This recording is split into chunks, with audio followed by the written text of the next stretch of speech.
Tonight, refugee flights cancelled, diversity staff told they could lose their jobs. How Donald Trump is trying to reshape America.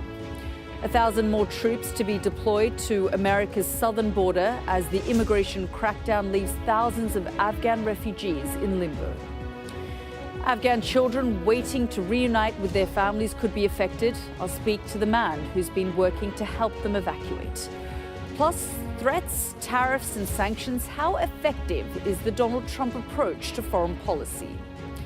And the debate over trans athletes in sport, with America centre stage ahead of the World Cup and the Olympics. That's all coming up on The World with me, Yalda Hakim.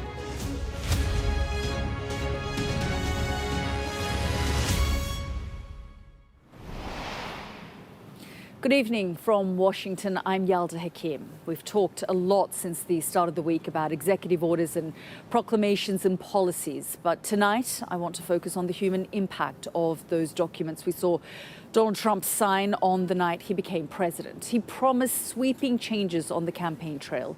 And after just over 48 hours in office, he's done exactly that. Thousands of immigration appointments cancelled after people waited several months to legally enter the country. Panicked Afghans, sometimes in hiding, learning that their flights to the United States won't take off. Government staff who work to improve diversity told not to come into the office and now possibly facing the sack. Lives changed with a few strokes of a pen.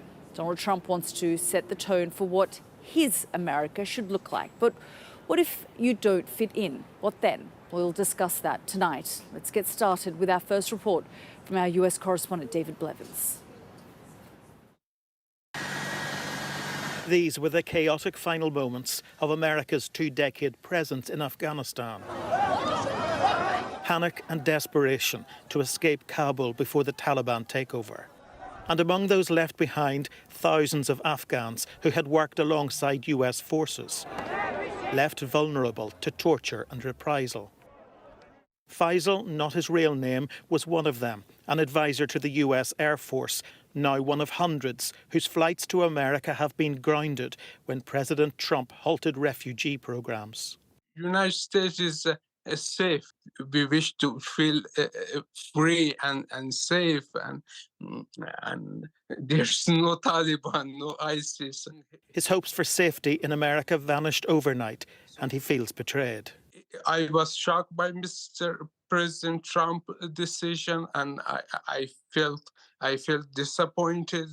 And my family, my wife, my child, I don't know what to tell them and what to feel and what to do in the future, because we can't live here in Afghanistan under the Taliban. Okay. Sir, this is an executive order realigning the United States refugee admission program to better align with American principles and American interests. That executive order, one of an avalanche signed in the first few moments of the Trump presidency, now implemented. Tens of thousands of refugee arrivals indefinitely suspended, scheduled travel cancelled, and new applications halted too. Unlike the more recent migrant issues at the southern US border, the refugee program dates back decades, and there's a thorough vetting process in place. But the Trump White House is no longer making any distinction between the two, just cracking down on both. Well, that's me in Afghanistan. Samad and his family emigrated from Afghanistan 10 years ago. So that's my older son, my twin daughters. He told me how it felt when they learned they'd been granted refuge in the United States. It was goosebump, and we were extremely happy that we were coming to the US. I'm one of the luckiest people that I'm not among those group, but I do know of so many people that they actually worked on. And unfortunately, the process has been delaying for them. If you had an opportunity to speak to President Trump, what would you say to him? Please reconsider your decision. Please fulfill your promise. This is a breaking of promises that a promise made to us who risked our life, our families, our everything to stand beside U.S. forces in Afghanistan. Faisal's plea is likely to fall on deaf ears. This new president is already wielding power by executive order, and tightening America's border is at the top of his agenda. David Blevins, Sky News in Washington. Well, let's have a more detailed look at how Donald Trump is planning to tackle immigration. He declared a national emergency along the US border with Mexico. He is already sending 1,000 more active armed forces to the border and will resume construction of the border wall. He's also signed an executive order stopping all refugee admissions into the United States indefinitely. It's already left thousands in limbo. Nearly 1,660 Afghans cleared by the US government to resettle have had their flights cancelled. Well, I've been speaking to Chad Wolf, who served as acting Homeland Security Secretary in Donald Trump's last administration. He told me that Donald Trump's decision to suspend refugee asylum will help curb unchecked migration into the country. Have a listen. I think it's to kind of get a sense of where we are as a country in accepting both refugees and asylees. Over the last 4 years, we've had anywhere from 10 to 11 million individuals come across our southern border and into our country. And I think President Trump and his team is saying that's essentially unchecked migration coming into the United States. And so let's take a pause. Let's assess where we are as a country. And then if we need to restart that refugee admissions program, we certainly can. But the United States, as I often say, is one of the most welcoming countries in the world. But I think the American people over these last 4 years have said enough is enough. They elected President Trump on that mantle, and he's certainly following through on that campaign promise.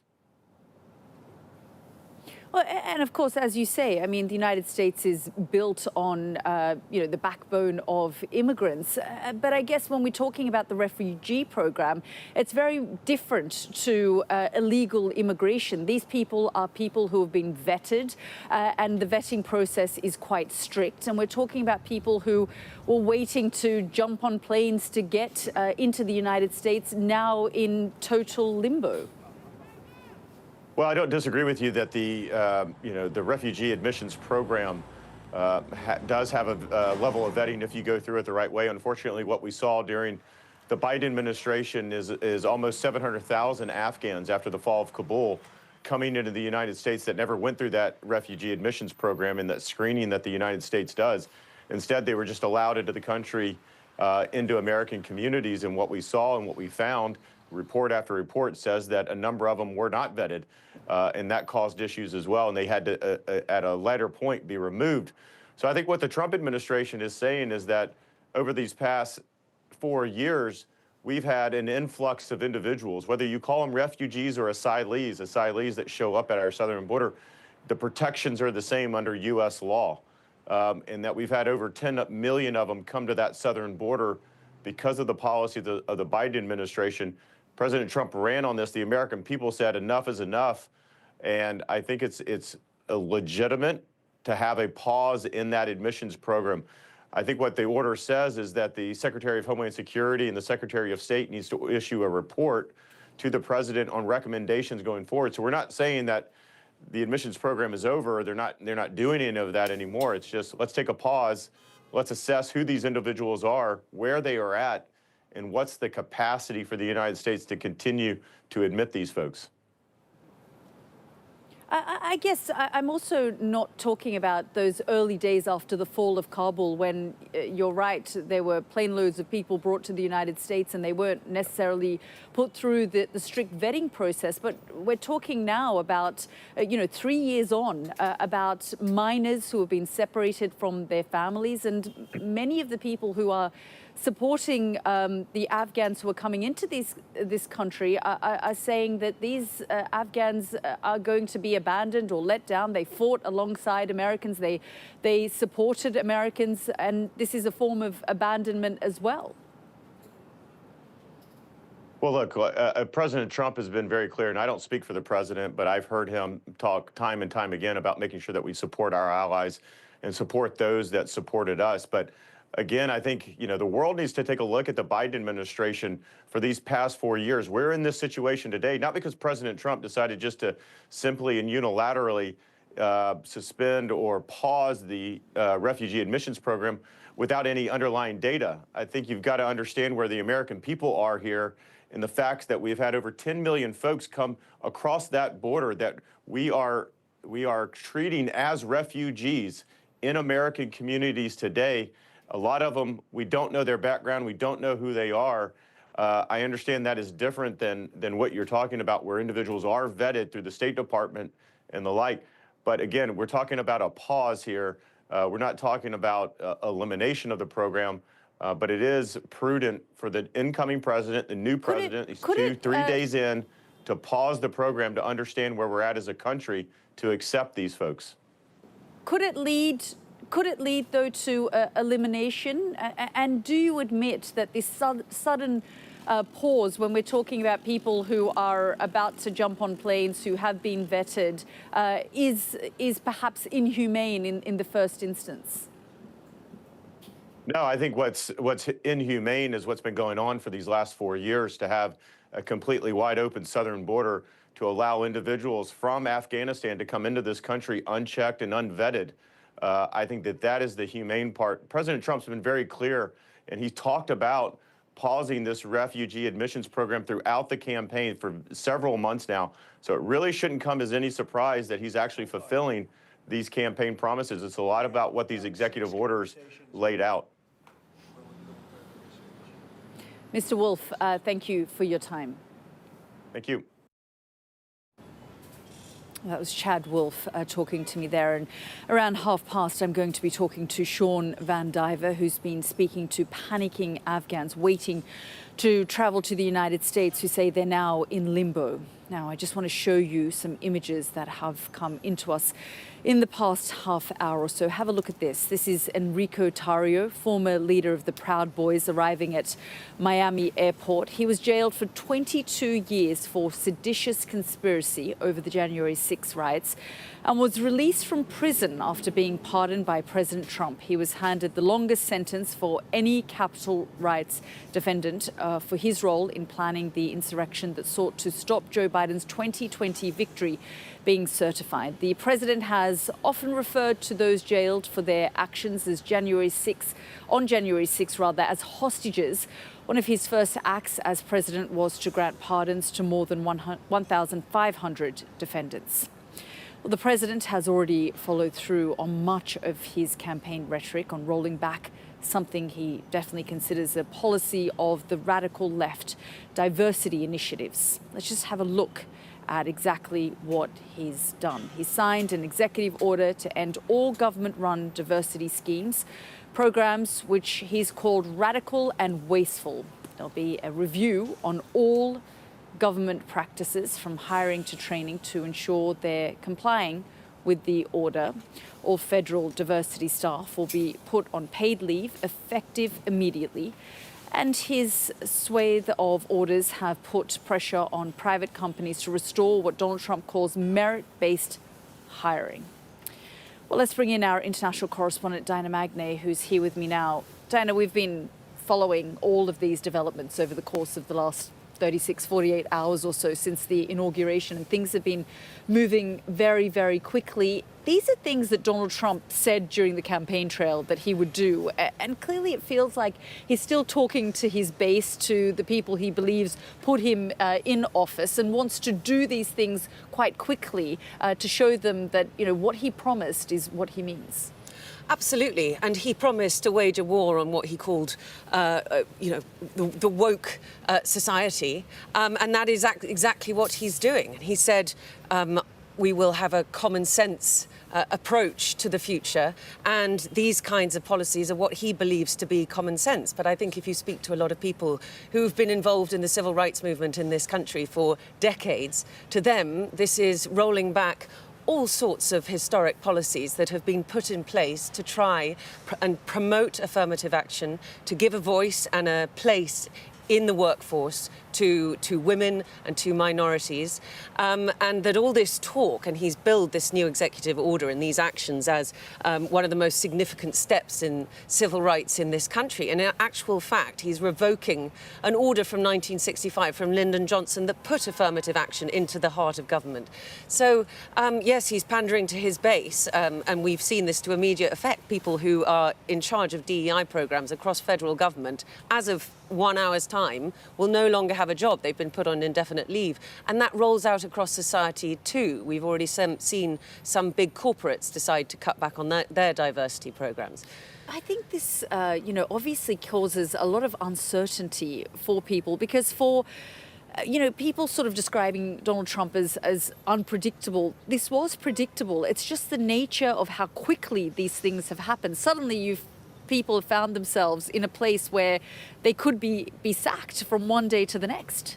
But these are relatively easy things for him to implement fast. So if he's going to make good on a whole range of measures where the bigger problems are things like immigration, which he's acting on very fast too, but, will he actually manage to, whatever his ambitions are with immigration, they seem to be against what some people would describe as a sort of phantom enemy responsible for huge waves of crime, which actually is not necessarily the case. But immigration, bringing down inflation, these are going to be quite difficult to achieve, especially if he imposes tariffs right, left and centre. So things like DEI initiatives across federal government, that's an easy win for him.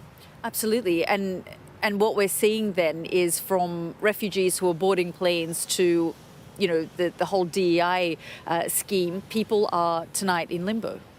Absolutely. A lot of people don't know how this will sort of continue. I know that consultancies and law firms have set up hotlines so that people can call in and say, how will this affect my business? What should I do now? So I think there are a lot of people scratching their heads about what happens. We know that troops are going down to the southern border, for example, not just the refugee program being stopped. And that's actually at a time when not so many migrants are crossing that border. But the pictures will look for people who support Donald Trump as though he's doing what he promised he would. Dinah, we'll be speaking to you in a moment again, but thank you so much for bringing us up to date. Well, you're watching The World with me, Yalda Hakim, live here in Washington. Still lots more to come on the program. A football World Cup and an Olympics all set to play out in Trump's America. But how will the new president's rejection of diversity and inclusion match up with the goals of global sport? Plus, Trump and tariffs, as the president threatens Russia with new sanctions unless it ends the war in Ukraine. We'll look at how powerful a tool they can be.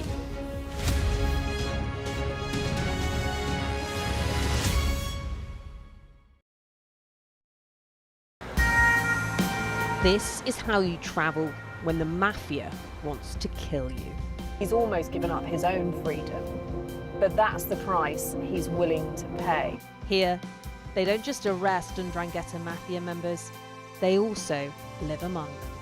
Time after time, I've seen the devastating impact of extreme weather and climate change. We don't have much snow at the moment. They've had a warm spring and exceptionally hot summer, and that means they're expecting to lose more than 3 times the amount of ice than they usually do. Flames are still forcing people from their homes and leaving many questioning their futures. Here was my life. We have nothing. I can't say anything, it's so sad. This disaster is testing the resolve of everyone on this island. The only way out now is by boat. Everything you see is devastated, and the misery being felt by people living here is repeated in towns and villages across Central Europe. Sky News, get the full story first. Turkey is burying its dead. The loss is profound. Whole families died in this collapse, generations wiped out. The violence has penetrated the heart of the city rather than being contained to the estates around the edge, and that speaks to the level of anger being felt here. In Sweden, police have seized a lethal stash. This is just a small sample of the deadly arsenal taken off the streets. This is an example of an advert, really. Anyone of any age could say, I'll do that for £1 million, and then have to go and shoot someone. Yes. I'm Siobhan Robbins, Sky's Europe correspondent based here in Berlin.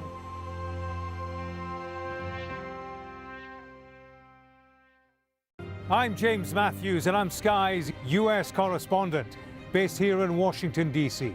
Donald Trump, it would appear, is about to learn his fate. There's no doubting the strength of this hurricane as it roars through. Sky News, get the full story first. Do you fear a fourth indictment? He's from Sky News. He's from Sky News. He's entitled to ask me questions. There's always more to the news than a headline. We want to discover, to delve a little deeper, to find out what's really going on. Explanation, analysis, the people at the heart of every story. I'm Neil Patterson, and this is the Sky News Daily Podcast. So, by the end, we'll hopefully all understand what's going on in the world just that little better. Available wherever you get your podcasts. We've got your Sunday mornings covered. From the front page and the sounds of the streets to the voices of the people who make the major calls and big picture politics beyond Westminster. We'll put you at the heart of our story. A new start to Sunday. I'm ready. Are you? Join me, Trevor Phillips, Sunday mornings on Sky News. Welcome back. We can do it the easy way or the hard way. Donald Trump's message tonight for Vladimir Putin as the US president threatens to impose new sanctions, higher taxes and tariffs on Russia unless the war in Ukraine is brought to an end. It's a somewhat unexpected approach to brokering peace and comes as President Trump also threatens new tariffs on Canada and China. But just how effective are tariffs and how much money do they make for America? Here's our economic and data editor, Ed Conway. Let me start with quite an eye-catching chart, one that's caught the eye of none other than Donald Trump. This is showing you how much tariffs have raised as a percentage of total US federal revenues going all the way back to 1798. And perhaps you can make something out. Look, for much of that first century of independence, the majority of federal revenues came from tariffs. Now, actually, it's closer to about 2%. It's under 2% right now.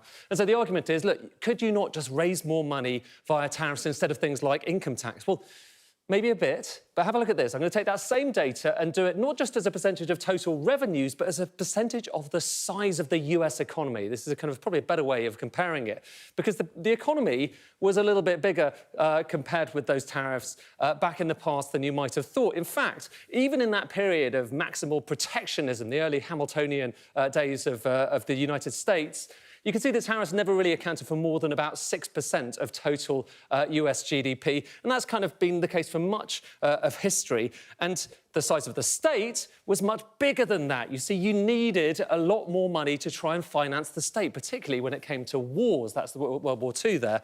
And that's basically where income tax came. It came in to fill that gap. Now, you certainly could raise more in the way of tariffs. And when you look back, actually, through the history of tariffs, so this is a different thing. This is looking at the total rate, the average rate of tariffs going back to the 1820s. And you can see it certainly was a lot higher before. It was really high back in 1828. There was a tariff that brought it up really high around there before the Civil War. They came down a little bit here in the 1913 to 1920 period, Woodrow Wilson. Then up again for Smoot-Hawley. That was a big act that raised tariffs on basically everyone, agriculture and industry. And then they came down again. And that's kind of the period we've been living through recently. Very low tariffs in the US and around the world. And it started, you can see, it's just started to tick up in the last Donald Trump period in office.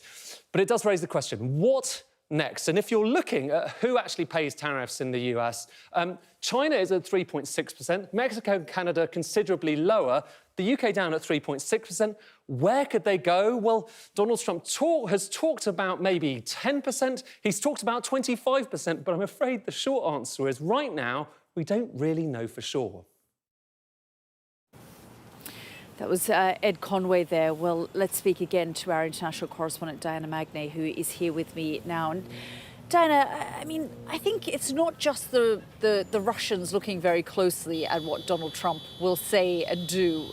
I think the Ukrainians, the entire world, the Europeans, the Chinese are waiting to see, you know, when Donald Trump famously said, I can end the war in Ukraine, what tools does he have that he's going to use? And he's sort of teasing the idea of tariffs, for example, imposing stronger sanctions and basically saying to both sides, look, you're going to have to compromise over this. Well, I mean, it's an opening gambit, but let's not forget that sanctions up till now have not deterred Russia in any way whatsoever.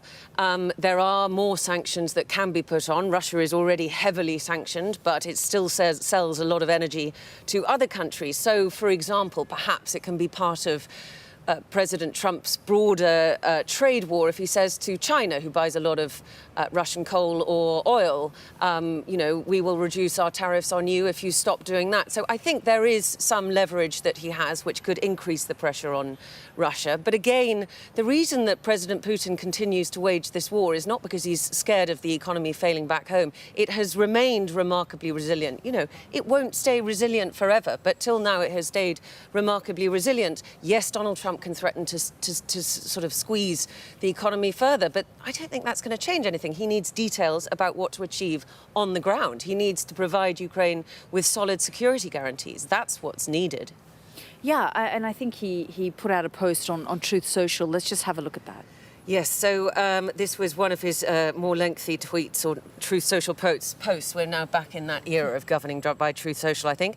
He says, "Settle now and stop this ridiculous war. It's only going to get worse," in capital letters. "If we don't make a deal and soon, I have no other choice but to put high levels of taxes, tariffs and sanctions on anything being sold by Russia to the United States and various other participating countries. We can do it the easy way or the hard way, and the easy way is always better."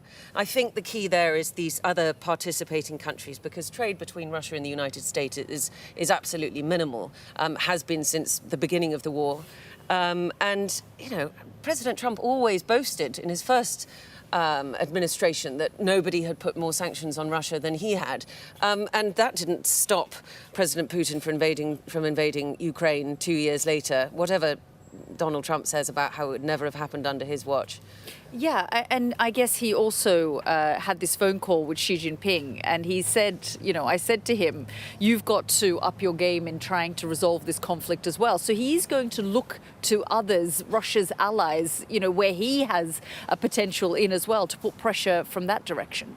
Yes, and he'll be engaging with this multipolar world, which Russia has always said is the one that, you know, we should all be talking about, rather than the US as a very close partner with its NATO allies. You know, I think we're going to see a lot more of President Trump shooting from the hip with policy over social media, and I just wonder where that leaves the likes of Marco Rubio, trying to talk to NATO, trying to resolve the situation on the ground in Ukraine, trying to make sure that Ukraine has a voice and has agency. You know, what is, I think, extremely concerning for NATO allies is that President Trump puts a meeting with Putin on the world stage, rehabilitates him, so to speak, doesn't really involve Ukraine in the process. It feeds back into the narrative that Russia has always had, that Ukraine is essentially just a proxy of the United States, not a real country of its own, and has no agency. And that's really not where we should be 3 years into this war. Diana, as always, thank you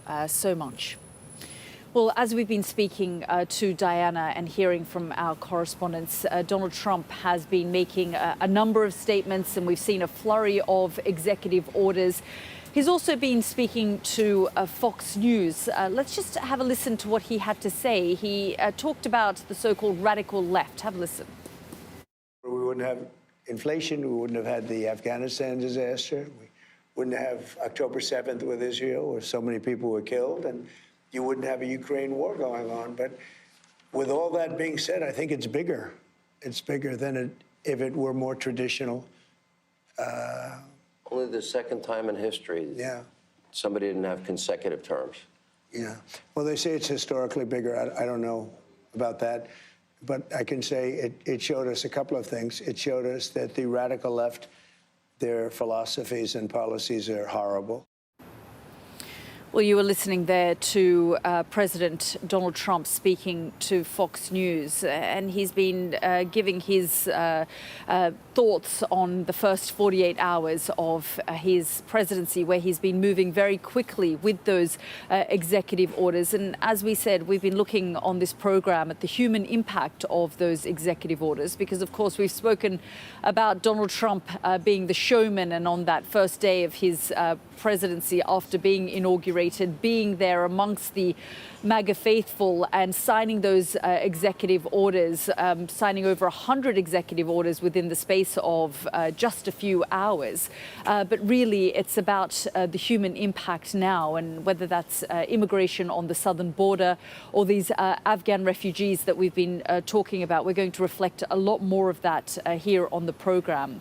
But I just want to now take you to LA. And of course, over the course of the last few weeks, we've been speaking about the wildfires there, the impact of the wildfires. You're looking at some of those shots that are coming into us because, of course, we are now seeing new wildfires break out north of Los Angeles. And there have been evacuation orders that have been put in place for remote communities near a new wind-driven wildfire in the mountains, as you can see, in the north of LA. And so, as we said, evacuation orders have been put in place for those remote communities. These fires broke out late this morning and quickly burnt through hundreds of acres of trees and bush, sending up a huge plume of dark smoke and near the area of northern Los Angeles County. So we're tracking that for you as well. Donald Trump, in his inauguration speech, spoke about how the Biden administration failed to support the people of Carolina, and we'll have to wait and see how he responds to these new wildfires that are breaking out in northern Los Angeles. Well, this is The World with me, Yalda Hakim, live here in Washington. We've got a lot more coming up on the program. As I was saying earlier, left in limbo, we hear from someone helping resettle Afghan refugees about the impact of Donald Trump's immigration policy. Stay with us for that.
weeknights on Sky News. This is your chance. Tell people.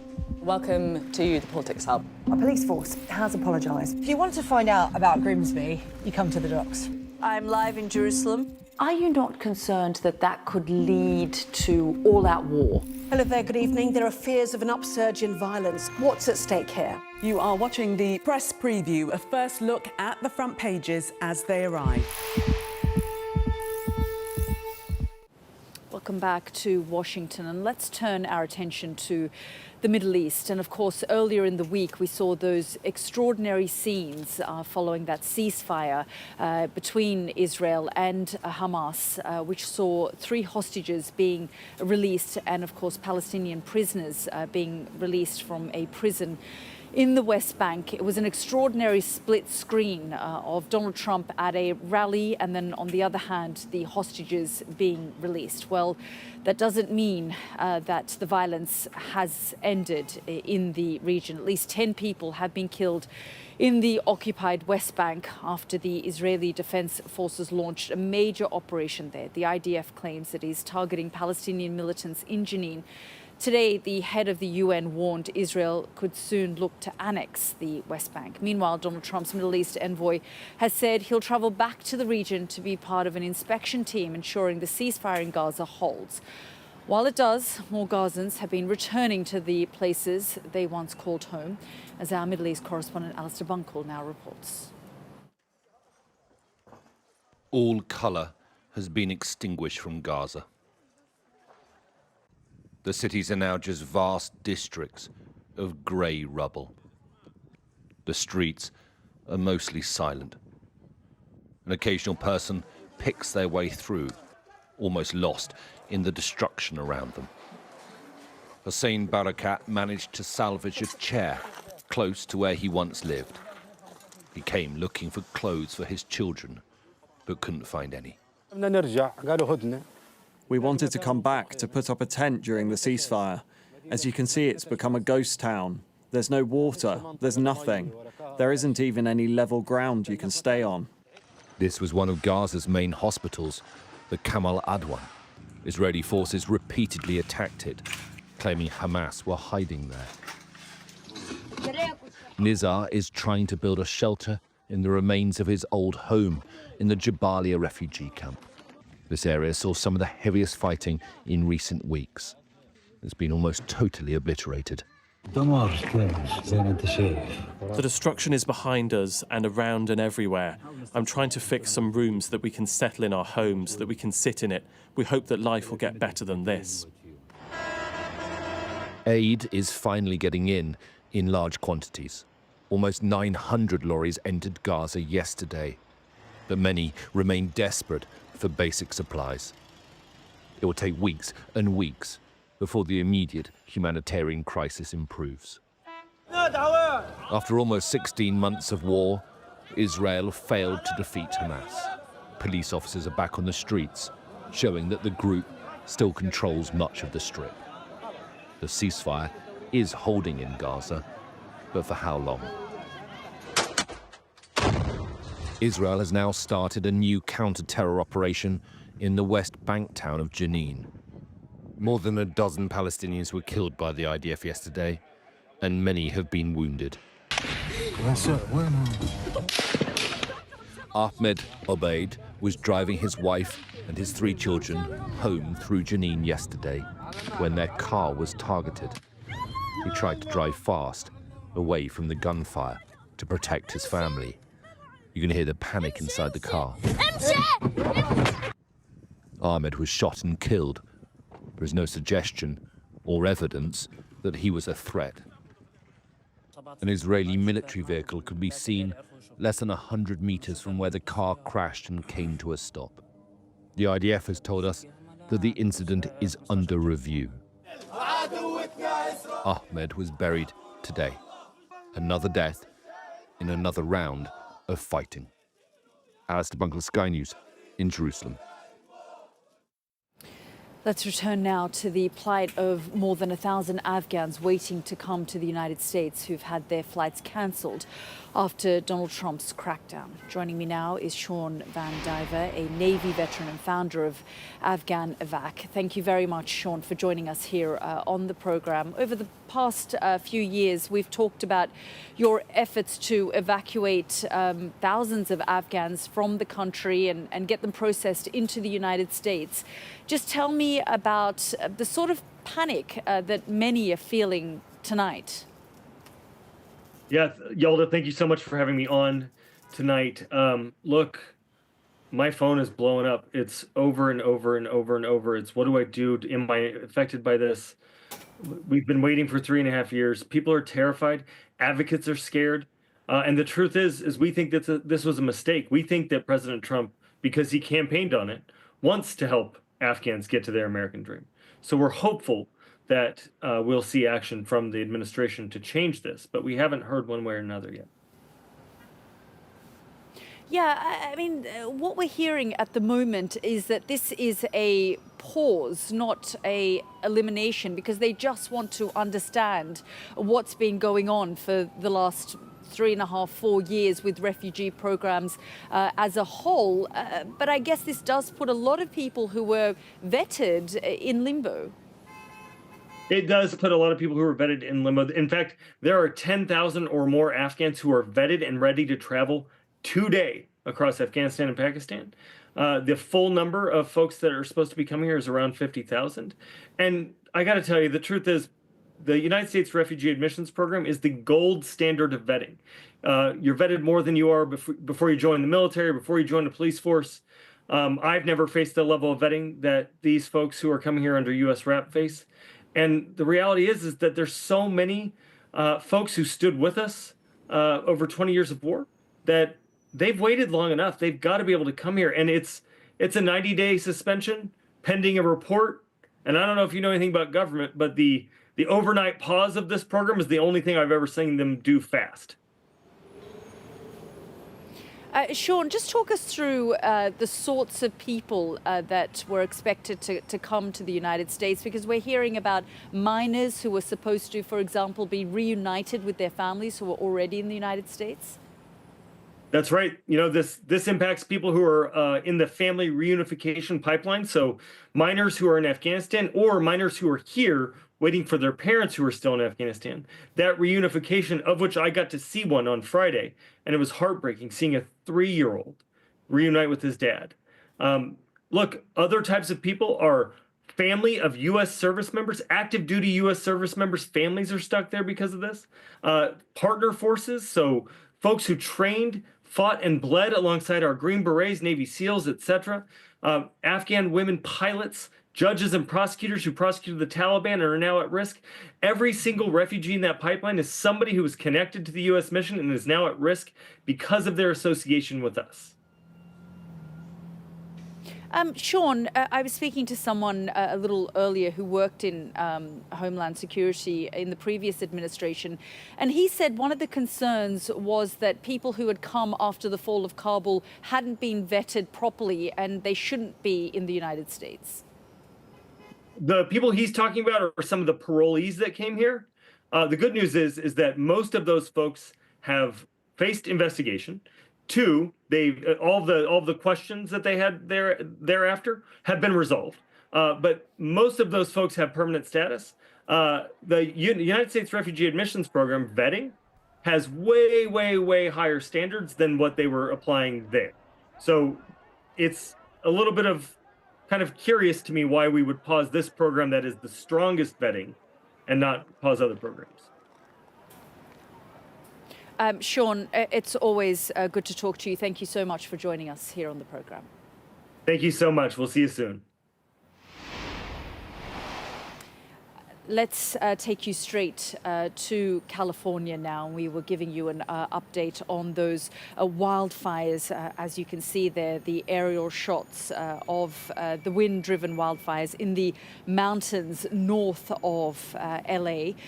As I was saying earlier, there have been evacuation orders in place which were put in place this morning for remote communities near this new wind-driven wildfires in the mountains of Southern California. And as we said, Southern California endured more dangerous winds ahead of possible rain over the weekend.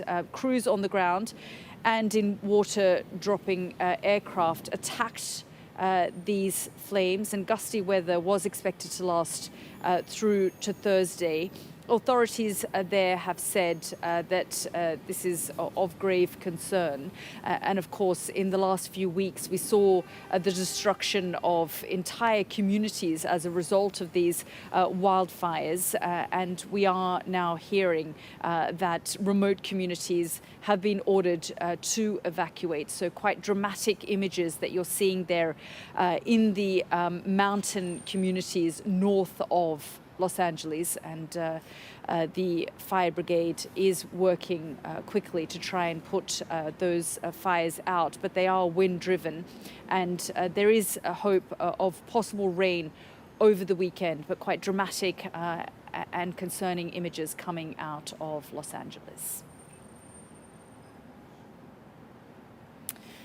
Well, let's go back to those flurry of executive orders that were signed by Donald Trump on his first day in the Oval Office. And it was a move to cut funding for diversity, equity and inclusion initiatives, which were part of those executive orders. Donald Trump has also said it would now be the policy of the United States to recognize only two genders, male and female. It's a move that's troubled some in the trans community, but has been welcomed by other female athletes, as our sports correspondent Rob Harris reports. Have a look. We will keep men out of women's sports. It's over. Pledged through the campaign. We don't want to have men playing in women's sports. Reinforced after the inauguration. A policy framed as protecting sporting fairness, appealing to female athletes who've competed against trans women. This was a very decisive issue for many women like me who consider themselves largely Democrat. I mean, it's been very, very difficult over the last 5 years to get voices heard. The fact that they're just now being heard, the fact that President Trump announced this on day one in office is extremely encouraging. But trans athletes feel targeted for political gain and fear worse is to come with the Men's World Cup and Olympics in Trump's second term. He's going to use anything that he can to exploit any little thing when it comes to those major events, a pawn and a tool in order to elevate that conversation and fear, any irrational fear of trans athletes, being in sports is kind of a little pathetic. And Trump will have the biggest sporting pulpit when opening LA 2028, challenging whoever is boss of the Olympics. Do you think you'll come under pressure from Donald Trump? He will be president at LA 2028. It's a landscape I'm comfortable in, but sport has to maintain its independence and its autonomy. Maybe not for football. FIFA's president was one of Trump's most prominent inauguration guests. Gianni Infantino in a prime seat to hear polarising policies on immigration and climate, conflicting perhaps with the unifying aims of the football showpiece coming in 2026. You're part of the FIFA team. That's good. 32 years on from Alexi Lalas being the cult American star when the Men's World Cup was last there. Now championing MAGA. I think that many people got to a point where they were sick and tired of hiding what they felt was common sense. And I have lost friends because of it. There are people that view me differently than they did before because now they know my political affiliation. I'm not going to apologize for it. From footballers to fighters. Big thank you to President Donald Trump for being here tonight. Sports increasingly dancing to Trump's tune. Oh, great shots. But his agenda swings from the inclusiveness promoted by sport. Rob Harris, Sky News. So why exactly are transgender groups concerned by Donald Trump's executive orders? Let's just have a closer look at what he's actually signed. The president has declared that it'll now be US policy to recognize two sexes, male and female.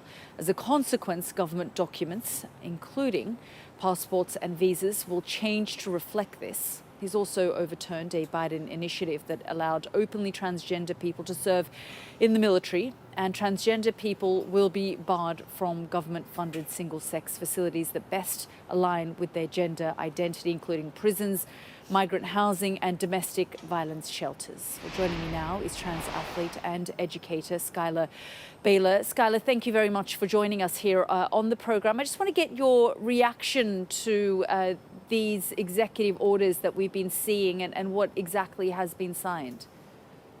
Yeah, Yalda, thank you so much for having me here today. You know, these executive orders and the rhetoric that has been increasingly inflammatory and discriminatory over the past 4 to 5 years is devastating, and I think it directly impacts many people's lives.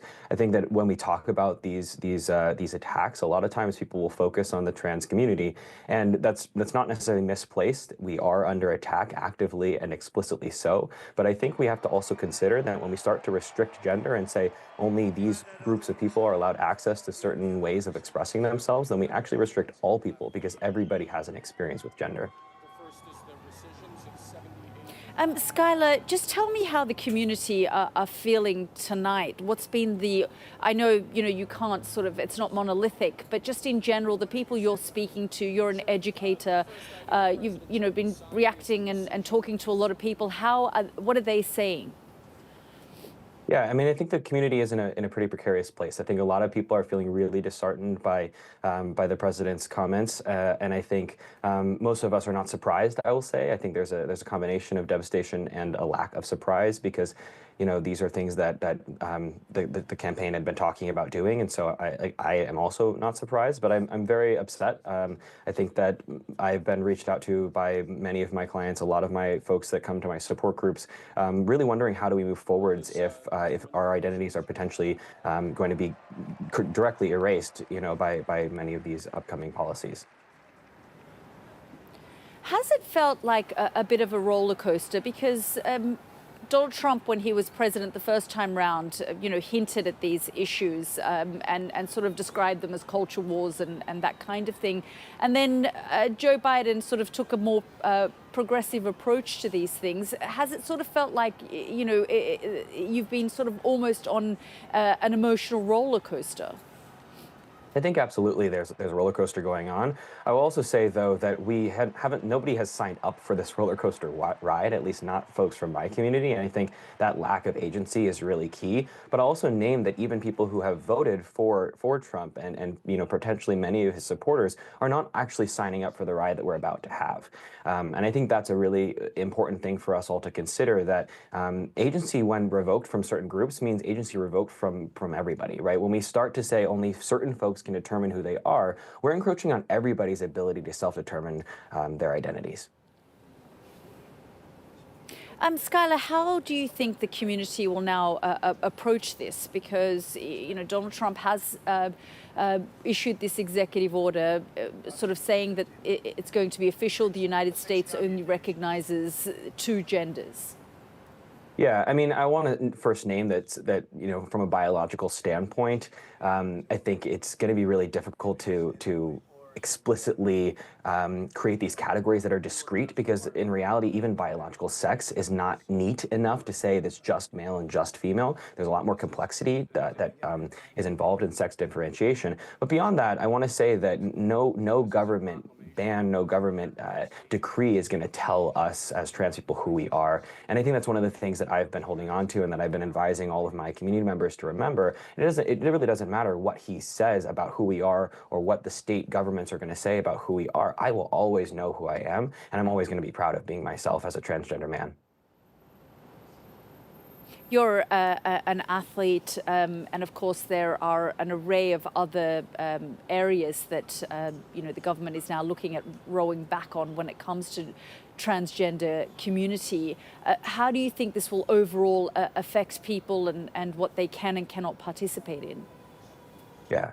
I've said for a while, I'm a long-term optimist. I think we're going to get to where we need to be, and that means a lot of inclusion and hopefully lots of equity as well in the future. But I'm a bit of a short-term pessimist. I'm I'm strapped in for a difficult ride for the next several years. I think that there's going to be a lot of impacts, especially on young people and their ability to play sports. And those are going to be devastating impacts for many young people. I know that my career as an athlete was dependent on the fact that I started swimming young. I started swimming in middle school, or competing, I'm sorry, even before middle school. And so this is going to impact a lot of young people. And it will impact adults as well who are afraid to enter spaces that are recreational, that are for their health, that are for their wellness, because of the amount of transphobia. So yeah, I don't think the impacts are going to be good, at least in the short term.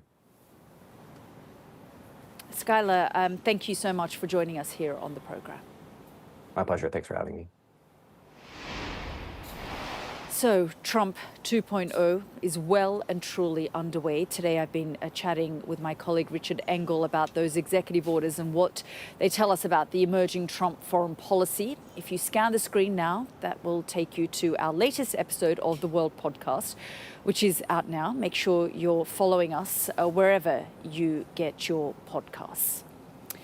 Now let's take you back to Los Angeles, and Donald Trump is expected to travel to California at the end of the week, but you are looking at live shots right now of the wind-driven wildfires in the mountain areas north of LA. And as we've been reporting, there have been evacuation orders in place for remote communities near this wind-driven wildfire in the mountains, as, of course, Southern California endured more dangerous winds ahead of what we're being told is possible rain over the weekend. So evacuation orders in place for these remote communities near this wind-driven wildfire. We'll be following all the developments here on Sky News, but for now, good night.